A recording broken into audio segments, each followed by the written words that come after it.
Assalamualaikum warahmatullahi wabarakatuh.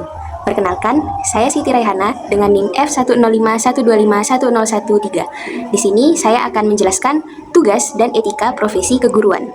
Ada 3 hal yang akan saya bahas, yakni yang pertama adalah 3 tugas utama guru sebagai profesi, kemudian 10 etika profesi guru, beserta contoh penerapan dalam kehidupan sehari-hari.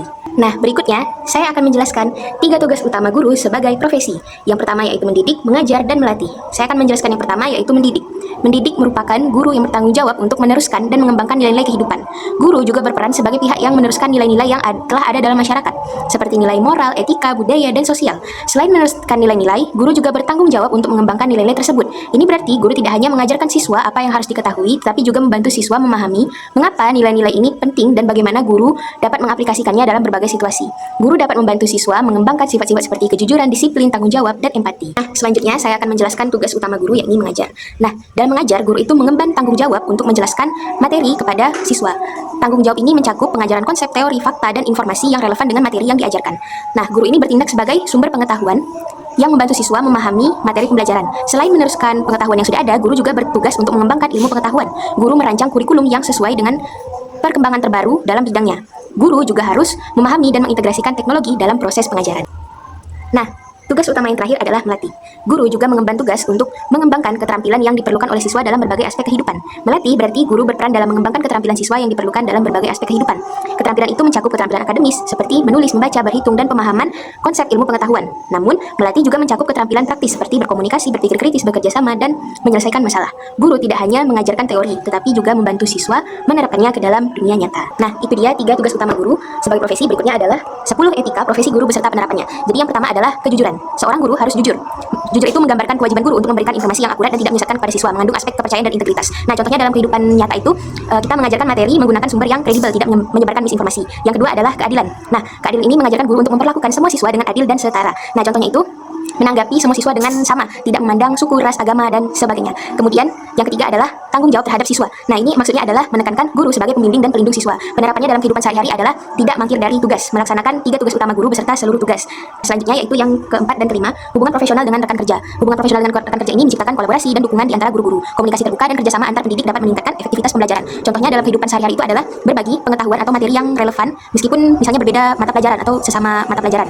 Nah, atau bagaimana cara menangani siswa yang bermasalah seperti ini. Nah, itu bisa bertukar pikiran.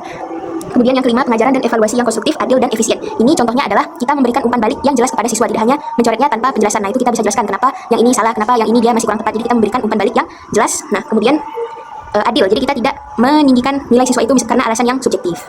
Selanjutnya yang keenam dan ketujuh, yakni penghargaan terhadap keanekaragaman. Nah, maksudnya adalah mengajarkan guru untuk menghormati dan merayakan perbedaan budaya, agama, dan latar belakang siswa. Contoh penerapannya dalam kehidupan sehari-hari adalah ketika guru membebaskan, tidak melarang, dan sebagainya kepada siswa untuk beribadah sesuai dengan agama dan kepercayaannya masing-masing.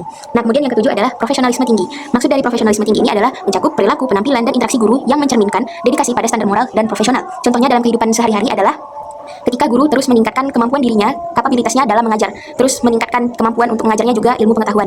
Nah, selain itu, guru juga harus berpenampilan selayaknya seorang guru, dan juga interaksi seperti tutur kata yang seperti guru, sesuai dengan moral. Nah, selanjutnya yang ke-8 dan ke-9, yakni menghormati profesi dan kolegialis. Nah, maksudnya adalah guru tidak melakukan tindakan yang merendahkan guru, martabat profesi guru, baik di luar maupun dalam sekolah. Menampilkan keteladanan melalui tutur kata yang sopan, disiplin waktu, dan penampilan yang rapi sesuai aturan sekolah. Tidak mengeluarkan pernyataan negatif atau yang menjatuhkan rekan guru. Contohnya dalam kehidupan sehari-hari adalah, misalnya rekan guru kita melakukan sebuah kesalahan. Kita boleh menegurnya tapi dengan etika yang baik, misalnya dengan tutur kata yang lemah lembut, intonasi yang sopan, dan sebagainya. Guru juga tidak berkata kasar.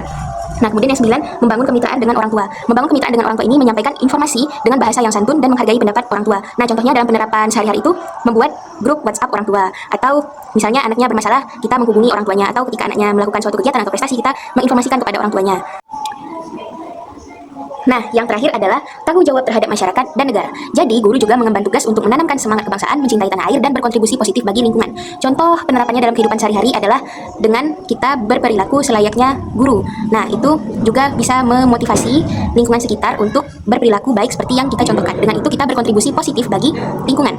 Nah, kemudian contohnya dalam kehidupan sehari-hari juga menjunjung tinggi hukum yang ada di Indonesia. Nah, ada satu pertanyaan, yakni etika yang penting untuk dimiliki adalah, menurut saya, etika yang penting untuk dimiliki semua guru adalah seluruh etika yang telah saya jabarkan sebelumnya. Untuk menjadi seorang guru, kita mestilah memiliki sifat yang jujur, menjunjung tinggi integritas, kemudian adil kepada seluruh orang, kemudian bertanggung jawab terhadap siswa karena itulah tugas seorang guru, kemudian menjalin hubungan profesional dengan rekan kerja, lalu pengajaran dan evaluasi yang konstruktif, adil dan efisien, kemudian penghargaan terhadap keanekaragaman, tidak membeda-bedakan orang lain ataupun siswa, kemudian memiliki profesionalisme yang tinggi, kemudian menghormati profesi dan kolegialis, kemudian membangun kemitraan dengan orang tua, dan yang terakhir adalah tanggung jawab terhadap masyarakat dan negara. Semua ini penting untuk dimiliki oleh seorang guru, tidak hanya salah satunya tetapi semuanya. Sekian dari saya, wabillahi taufiq wal hidayah. Wassalamualaikum warahmatullahi wabarakatuh.